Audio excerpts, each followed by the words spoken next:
But when the Word of God is poured into us, when the Word of God indwells us wonderfully, then as Paul says to the Thessalonians, you received the Word which is at work in you, and it produces song. Didn't actually do that with Zwingli because he really wondered whether we should sing at all, given what had happened in singing, that it was a spectator sport.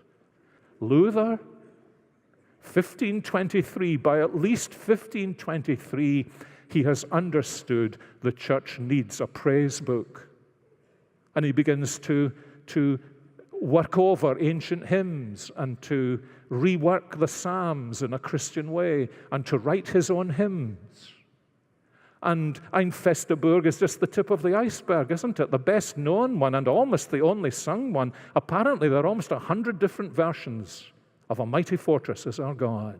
So powerful was it.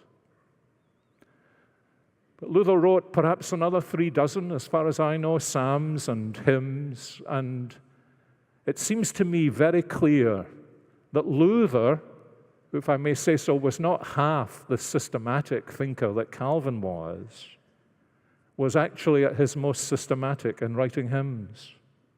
And although I think it's true that we often associate Luther with subjective experience, his own powerful subjective experience, when he realized what the people of God needed, he turned their eyes, first of all, to all that God had done in his grace that would lift up their hearts and cause praise and adoration to be born in them, out of which their experience of God would develop in a most marvelous way.